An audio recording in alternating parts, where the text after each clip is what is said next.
I'm here, Rémy. I can hear you clearly. That is really cool.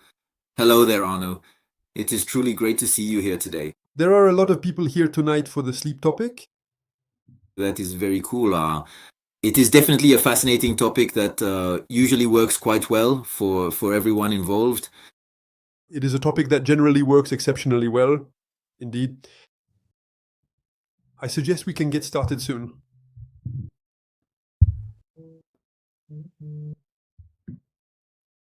Whenever you're ready.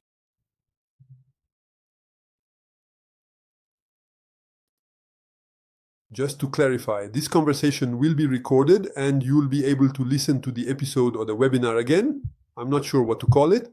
The webinar, the topic in audio, but also in video. On the Racecross Series YouTube channel, but also on the Ultra Talk podcast. On that note, I released an episode today about the brain and the impact of cryo on the brain in ultra endurance. So I'll take this opportunity, this is a little promo moment, to invite you to go listen to the episode released with Corinne Dupuis at noon today about the impact of cryo on the brain. Very interesting. Corinne's episodes always get a lot of listens. I encourage you to go listen to the episode if you haven't already. And now let's get started. I also invite you to ask your questions. There's a little chat on the webinar. On the right, a small bubble. You can ask your questions. We will answer them as we go along. On this episode dedicated to sleep management, sleep itself, and for this, I have with me a specialist who is accompanying us for the third year on a sleep study, Rémy Hurdiel. So Rémy, we've known each other for a few years already, since we did a podcast together a few years ago, and then another one specifically about sleep in the ultra. And then there's Rémy. We've been collaborating with him for now. We're going into the third year on the sleep study. We have put in place the regulation on precisely this rule, this obligation to stop every 36 hours. We will talk about it. And for those who have already come to S-Cross France or S-Cross Belgium as well, S-Cross Paris, you've probably had the chance to meet Rémy, and you'll also have the opportunity to see him again this year, Rémy or his team. I'll let you maybe first introduce yourself, Rémy, and then I'll get into the first questions. First of all, thank you for having me tonight. It's always a pleasure to reconnect with the whole community. And you too, Arnaud, of course. So I'm a university professor at the University of Littoral Côte d'Opale. It's a university that's physically located in Dunkirk, but my field of research, or rather my fields of research, are actually the adventures of ultra. Generally speaking, whether it's about cycling, running ultra long distances, or sailing, and actually that's my thing. It's really about capturing what we can do best. Or let's say the least badly when it comes to sleep deprivation and lack of sleep. When you take part in ultra endurance events, since that's part of the adventure. So we're going to try to figure out what should and shouldn't be done. All right, perfect. So apparently some people are having a few minor audio and video issues. I see that Stéphane is telling us he can't hear. Well, listen, apparently that's the situation. Yes, I think some people are having minor issues, but for others, everything is fine. So we'll continue. In any case, it will be recorded and people will be able to listen again. I'm going to get straight to the point, Rémy. What I'd like you to do for us is give a quick overview, not of the current situation because we've made some progress, but of how things were 2 years ago, let's say 2.5 years ago, when we started discussing a collaboration together and an experiment, a study on sleep. What was the situation back then? If we go back to the very beginning of our collaboration in ultracycling, you, who are used to and experienced in working with trail runners, with sailors, where sleep management is also an issue, what was your perspective on this? Or what did you notice? What did you observe 2.5 years ago, precisely at the start of our collaboration? Listen, what I noticed and what really struck me actually was almost this belief that you absolutely had to avoid sleeping during an ultra event in order to succeed at your ultra. And of course, to achieve the best possible performance. Actually, for me, I was pretty quickly convinced that there was a better way than arriving completely destroyed. Of course, as I mentioned earlier, fatigue is part of ultra endurance events. In fact, we also do it to probably seek out that state a bit and to push ourselves beyond our limits. But in reality, there were behaviors that were really too much, I would say, and that were actually dangerous. Dangerous for safety, dangerous for performance, And also dangerous for the enjoyment you get from it, because for me, those are the three pillars ultimately of participating in these events. So there you have it. A lot of it was this belief that you really had to not sleep or sleep as little as possible. And actually, as I talk about it, I imagine there must be a happy medium to find in order to perform well, enjoy yourself, and do all of that safely. So speaking of beliefs, I'm a big coffee drinker and therefore a big consumer of caffeine. Is caffeine the miracle product? Because we hear a lot about it in ultra endurance, and whether it's in cycling or other sports that are all about long duration and going through the night. And we hear a lot of things about aid stations, about finishes, about caffeine. So as a real expert, can you please bust this myth for us? I'm not a caffeine specialist as such. The underlying biological mechanism is that caffeine has a significant masking effect on fatigue, and it also has this powerful and noticeable stimulating effect on the body, which really does exist. That's the foundation of it all. Except that caffeine already has a threshold effect. First of all, it's important to say that when you take too much caffeine, it's toxic for the brain and for the body. So there you go, you shouldn't overdo it. But in any case, it does have a bit of a threshold effect. That is to say, at a certain point, caffeine doesn't really have much of an effect anymore. So I don't think, if I read between the lines a bit, I don't think this is the strategy you should rely on, at least if you're trying to stay in good shape. I think if there's only one remedy, it's sleep. In reality, caffeine can still be used strategically. Done right, it's not easy. By the way, in other sports, when people try to use caffeine strategically, you see that it's very individual and it's very complicated to use. But overall, if you're a coffee drinker, you shouldn't deprive yourself of having a coffee in the morning. There are quite a few runners who, as a result, have already experienced this. That is, until they've had their coffee, the day just has trouble getting started. So no problem using it for that. Maybe no problem giving yourself a little boost either, when there's a tough moment and you need to hang in there a bit and so on. But you can't imagine pulling all-nighters on caffeine. That just doesn't exist. It can't work. And first of all, thank you for clarifying that, Rémy. And then if we go back earlier, I asked the question about the observation from 2.5 years ago. If we go back to the start of our collaboration, the beginnings of this sleep study, which is now in its third year, when I reached out to you, Rémy, saying, look, I want to change the relationship between sleep and cycling. Ultra distance, we need to put something in place so that the riders can challenge themselves, but without forcing them to stop either. And I remember you worked for several weeks on multiple simulations, and we ended up with 34 simulations. Thank you. You told us, here you go, I have 34 projections based on my experience and what I've seen. Now we have to choose the right one. And that's how we came to the conclusion that the best formula would be a 4-hour stop every 36 hours. Can you explain to us exactly how, from your perspective as a researcher, a professional, a sleep specialist, how did we arrive at that? To clearly explain to the people listening to us, who know us or are discovering us, how we came to say, we're not going to wait for a serious accident related to sleep to happen. To put something in place, we implement something right away to structure and support the cyclists. Ultra distance. Actually, we've already been working in ultra endurance events for many years, as I mentioned, in different types of sports. And as a result, we've collected a lot of data concerning the amount of sleep, when it's taken, how it's taken, and also the resulting fatigue in reality. So with that, we've managed to create a mathematical model. It's not really AI, strictly speaking, but it's really mathematical formulas that still allow us to predict things. So from there, we can simulate scenarios and say, if we do this, then that will happen. So that we're more or less accurate, but it still gives us ranges, a bit like heart rate zones. But there you go. It's about where Z2 is, where Z3 is. And so, in fact, we're trying to find where the trade-offs are acceptable. So, indeed, there were a number of possibilities to set a rule with more or less constraints. Constraints for the organizer, constraints for the runners, etc. And so, in the end, we ran a certain number. I don't remember the exact number, but we ran quite a lot of simulations until we arrived at something that gave us a compromise that was actually pretty good for respect the spirit of ultra endurance. So indeed, 4 hours per 36 hours. That leaves plenty of time to go challenge yourself and really ride hard when you want to. But it also allows us to enforce a mandatory stop for the strongest riders who are really going to push all the way to the end. In fact, it prevents them from pulling 2 all-nighters, because we really saw that those were limits we didn't want to exceed, because they cause behaviors and losses of ability that are too significant for safety. So that was kind of our cutoff.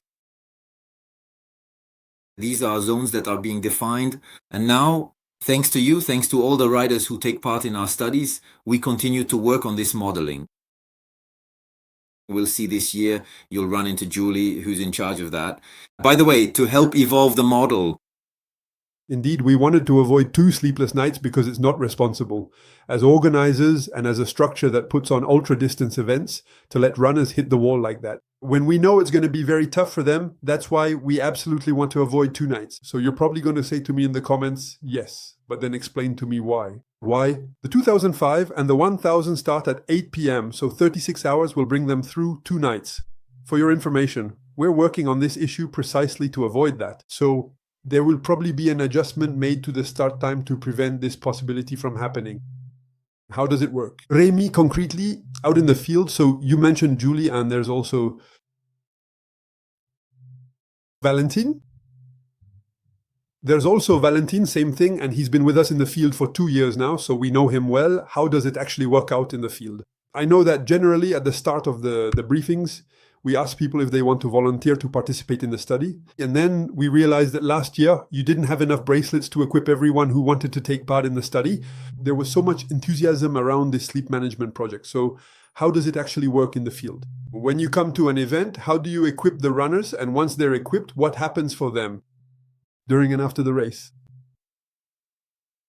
So there are 2 objectives to our presence.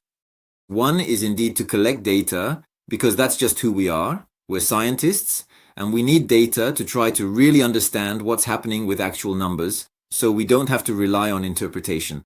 So we're going to try to collect some data, and I'll tell you exactly what kind in just a minute. Then there's another aspect which is very educational, because in fact, for me, it's extremely important to shorten the time between data collection and feedback in the field. And it's true that we've managed to find a good balance, a real closeness with the runners. How does it work very concretely?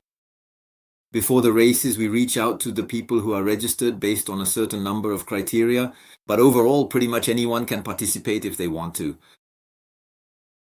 At least we put out a call to everyone. So we ask runners who are willing to work with us to wear a small watch. I didn't bring one with me, but it's a watch, like a smartwatch. It's not as nice looking. It's a red block, but it doesn't matter. It weighs 30 grams and you can hide it. You just have to keep it on your wrist, so that allows us to collect data for every minute of the race. The sleep time for each minute, for us it's either awake or asleep. And so in the end we have the entire scenario of what happened down to the minute. They're called accelerometers. And so it's scientifically highly valid. We know exactly how it works. It's reliable. And besides that, here there's a real analysis. You stopped? No, having seen the graphs, it's really this device. Yes. To be able to tell precisely whether you are stopped and not moving, or if you are actually sleeping, yes. You can even see if someone got up in the middle of the night and so on. So it's quite precise. So that's the sleep part, which allows us to quantify what's happening. And then what we need to compare it to is the level of drowsiness. That is to say, if we want to prevent danger, we must not be drowsy, or at the very least, we need to keep an eye on this drowsiness. So we have a short questionnaire, a little scale that's widely used in our field, which you receive every 4 hours on your phone as a prompt to tell us how you're feeling at that moment. Obviously, we're not asking you to do it while on the bike, but every 4 hours, it's a reminder to try to get as many data points as possible, which relates to the total amount of sleep. Afterwards, our job will be to put both together at the same time and see the effect of one on the other. And then when we find ourselves at the life basis, there's a very short test and a slightly more comprehensive test that will have us work on mental flexibility. But here, are we still able to inhibit certain information, to respond. It's a small psychomotor test, I'll put it that way, which lasts 3 minutes. But it's also, at that moment, above all, an opportunity to talk with the runners, to discuss their strategy, their current state, how they see things going forward, and so on, and to help them manage all of that so they can have the best possible experience. So there you have it. And then there are the winners. And that's really great too, and quite special, because the podium finishers usually take part in this study as well. We really have participants at every level, and it's extremely interesting because we truly learn from everyone. That's when we can actually give good advice, in fact. If you're aiming for the podium, you can't manage your sleep the same way on long races as you would if you were just there for the adventure. Over 10 days. And it's also not the same as if you do it in 6 days. So we try to regulate all that and help everyone manage it. We collect data and we talk about it. Interesting. It's true. I see there are comments saying that the webinar is full. So yes, we are full. So people can no longer join the webinar, but it will be available very soon. Rest assured. What have you noticed, Rémy? After 2 years now, it's been 2 full years. How have you seen things evolve?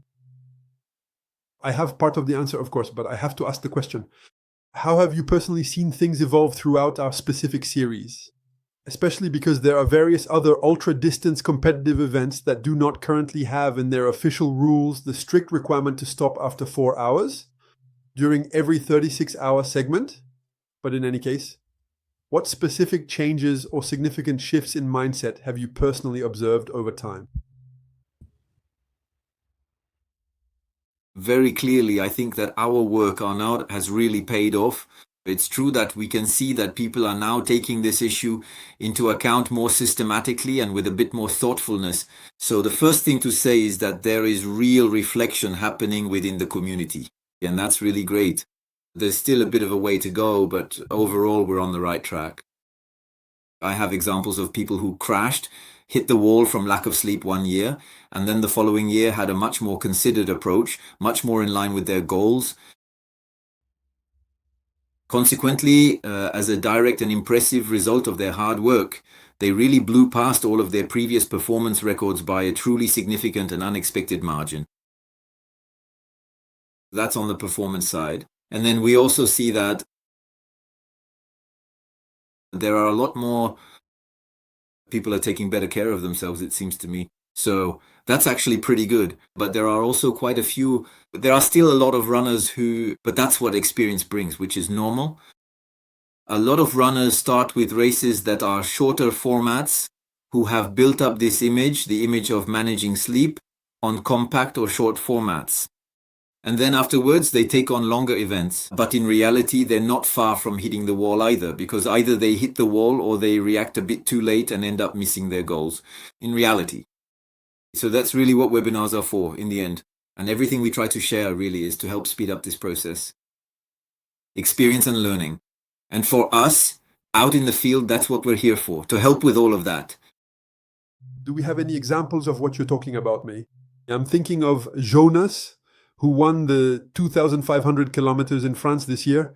But the year before, he completely crashed during the flight with a very, very aggressive strategy. And he ended up in such a state that he spent an hour and a half leaning against a pole, not knowing where he was, which direction the race was going, not even remembering the hour and a half that had just passed. So he called the operations management post saying, "Where am I? What's going on? Have I moved in the past hour?" There you go. So he was completely disoriented. And so this year, in his strategy, he actually took that into account, even though, as you said, he came to win and, like the runner-up, had to push the machine very, very hard over the last 24 hours, but still with a certain understanding and experience regarding all that. I'm also thinking of Régis Corté. Well, I'm thinking of people who have evolved in the span of 2 years in their relationship with sleep, in their understanding of how important it is. Indeed, for us, what we observe as organizers is that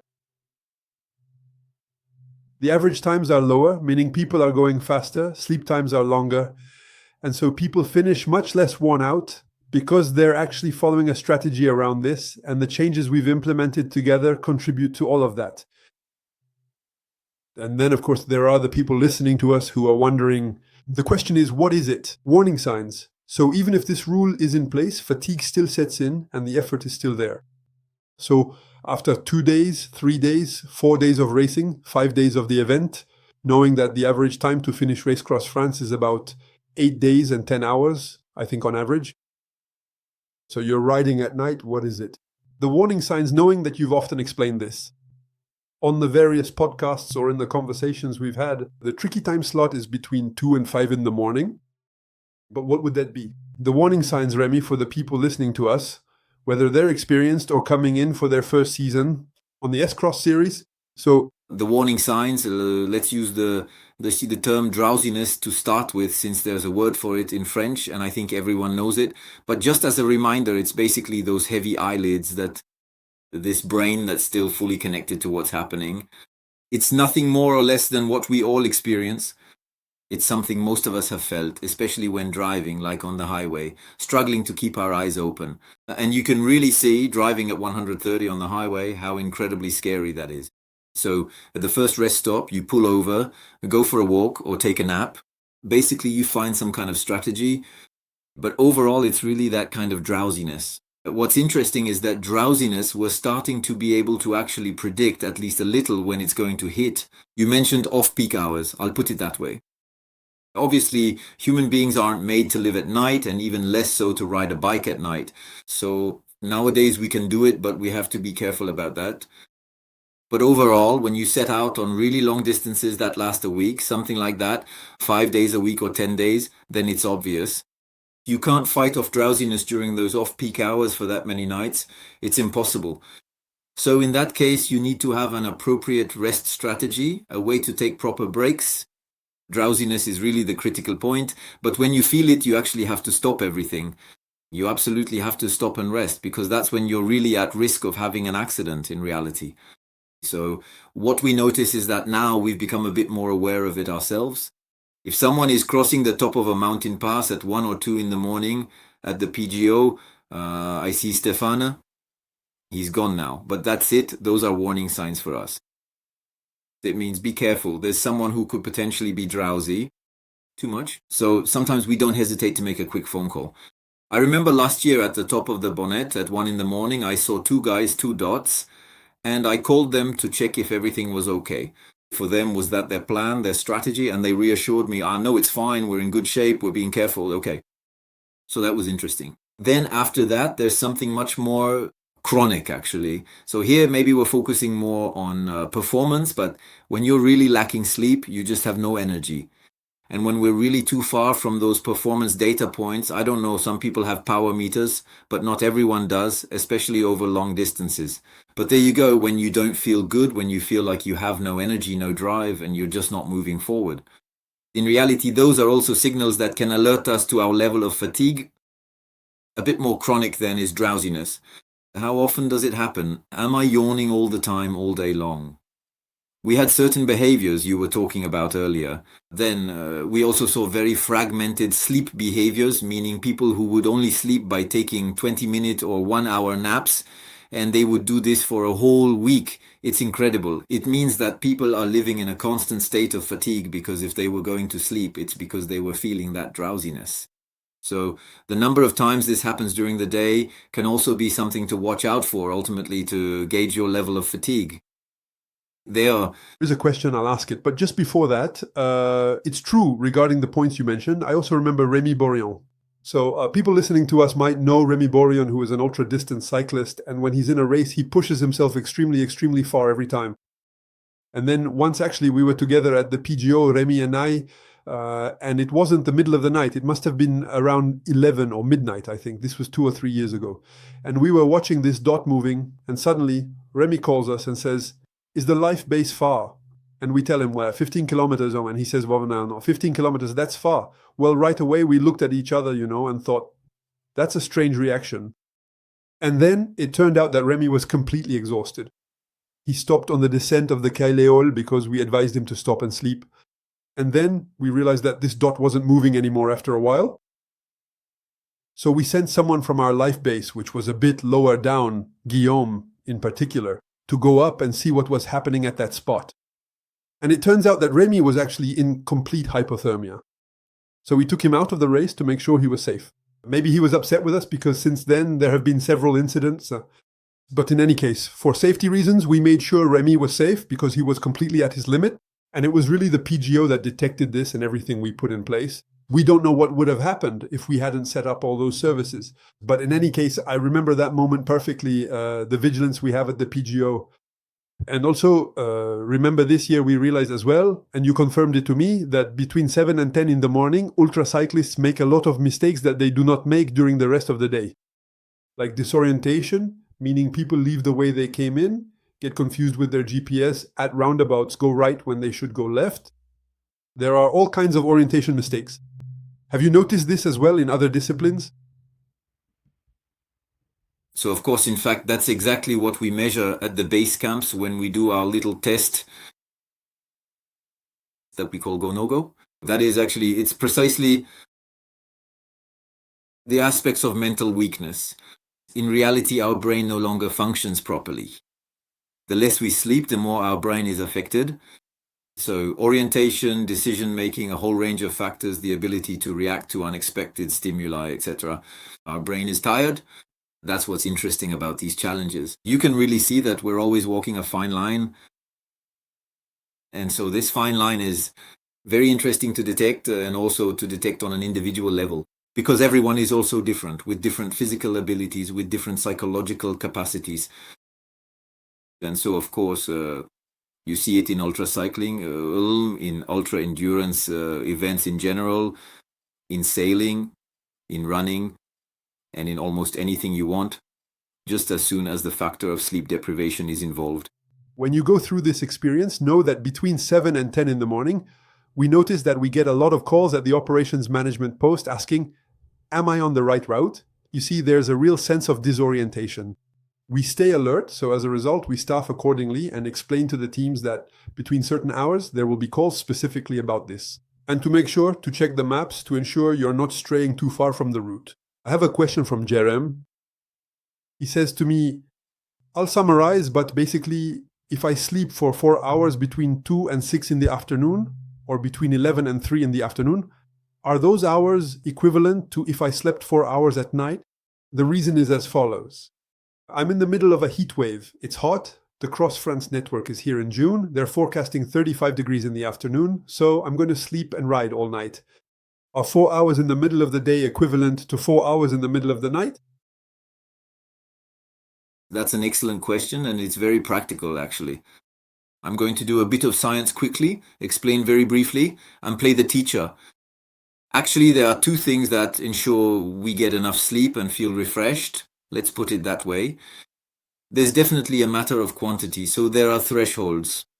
Generally speaking, depending quite heavily on the specific person and their individual pace, on a broad average, you still need to get at least a few hours of restful sleep every night. So here I can't give precise numbers because I don't know the distances that will be covered, but in reality it ranges from a few minutes, a few dozen minutes, to several hours per day that are necessary. So the first principle is the amount of sleep. It's kind of like the load of an hour, discharged like a battery that charges and discharges. And the second thing is our biological clock, because actually in reality we often forget about that. But in fact, every day the sun goes away, comes back, goes away, comes back. And actually our body is very, very, very well trained to do that every day. And it's very used to sleeping at night. So as soon as we try or have to sleep during the day and drive at night, we end up creating a jet lag effect. Like when you get on a plane to go to the United States in just a few hours. So this jet lag effect is like having a stone in your shoe. After that, it's up to each runner to find the right balance. Personally, I don't know if having a stone in your shoe is acceptable for achieving a good performance, or if it's better to ride a bit slower because it's hot, stop more often, cool yourself down, but sleep at night, or do the opposite. So, physiologically speaking, I would say no, it's not the same thing. The best thing is, since we have hormones, melatonin for example, which is secreted at night, it provides stability and quality to our sleep. No, but on the other hand, if you ride during the day and end up losing more time, well, there is an effect. Jet lag. So it's an added fatigue that comes on top if you sleep during the day compared to sleeping at night. For the same amount of sleep, I think it's better. If you have the choice, it's better to sleep at night. It's almost certainly more effective. And continuing on, Rémy, do the strategies, even though today, across our different distances from 200 kilometers to 2,500 kilometers in Quebec and in France, this sleep rule applies, a 4-hour stop for every 36-hour period. So that means if you don't stop for 32 hours, you have to take the 4-hour break that gets you to the 36-hour mark. We also apply it to the 500 kilometers, precisely so that people who want to move up to the 1,000 kilometers can understand how it works. But is the sleep strategy, or what would be the best sleep strategy to put in place? When you're doing a 1,000 or a 2,500, is it different, or is it the same strategy that you just repeat day after day? So it's a bit difficult to answer that question quickly. That's intentional. I'll try to do it because we don't have much time. It's already 7 p.m. But overall, if you do a 1,000 kilometer in Paris in 42 hours, for example, obviously, it's not at all the same strategy as if you're going to take 3.5 days, right? If you're going to take 80 something hours, well, 60, yes, 80 hours. It's not the same at all because actually for me, it's the number of nights that matters. So when you do 2 nights, you can really push hard. The first night, often with the excitement and the activation of the nervous system from the physical activity, you don't really feel much drowsiness. You need to get off to a good start. That's an important point, but you need to start well rested. That's super important. That accounts for 90% of sleep management, clearly. A bit of focus on sleep and recovery the week before. That's very, very important. Even 10 or 15 days before, if you can. Basically, you really need to start with your battery fully charged. That's 100% battery. That's the best. So after that, it's easier to pull an all-nighter. Then on the second night, you take 1 or 2 naps. You manage your level of drowsiness so you can finish in 42 hours. So in the morning or at noon at the end. And it's not at all the same if you add a third or a fourth night. There, it's really like night and day, so to speak anyway. But in that case, you really have to stick to certain amounts, which will be close to 3 hours of sleep for the really tough ones, and more likely 4 or 5 hours for the others. So that's for the 1,000 kilometer races. And then you apply pretty much the same thing for a 2005. The winner is actually able to skip the first sleepless night and do the last night in nap mode. That's pretty standard. But in between, there are 2 or 3 nights, I'll call them that, where you'll be lying down for 3 hours without any problem. Because otherwise, you just can't do it. So that's when you manage to do it in 5 days. But you can see that these are really athletes who are very well prepared. I mean, these are truly people who are completely physically capable of doing this, and it's not something everyone can do. When it takes longer, then you see that you need 4.5, 5 hours of sleep per night. Otherwise, I actually think that we're not really safe, honestly, and maybe the performance isn't at its best, and in fact, you end up enjoying it a lot less even though you're experiencing some crazy effects. I have some interesting questions that bring me to the topic. The question I wanted to ask you is, can we actually train ourselves to function on sleep deprivation, especially with micro naps? Does a micro nap of 10 to 20 minutes really help you recover? Is it a real benefit, or is it just like taking a short break? Rescue brings you to the life base or the motel or the reserved room. In any case, a somewhat more comfortable place that allows you to get real rest. Is the micro nap an emergency boost, let's say, or does it really allow you to get going again for half a day? And then there's also Elodie, who's a nurse, maybe because she's on call. She's asking me the question. She has on-call shifts that are 12 hours on, 12 hours off. So I think she's already gotten used to sleep deprivation. With sleep that in everyday life is already pretty chaotic. Is that an advantage or not? Yes, I'll start with the end, but it is an advantage. I'm going to mix the two. You can't train yourself to need less sleep. It's not like a muscle you can work out at the gym. That's a question I've been asked a lot. Can you train yourself to handle sleep deprivation? No. At this point, we can't say that the brain develops abilities to resist sleep, except that there is the experience of living with the fatigue caused by lack of sleep. And that, from a psychological point of view, actually helps us not to panic. Okay, I'm tired, that's fine. I feel it, that's normal. I'm lacking sleep, probably because I forgot her name. Sorry, our nurse. Elodie, that's it. Elodie knows, probably meaning she knows herself actually in that state. She knows that at the end of her 12-hour shift, she gets back in her car. She knows that state, and so maybe she's more vigilant. Then there are strategies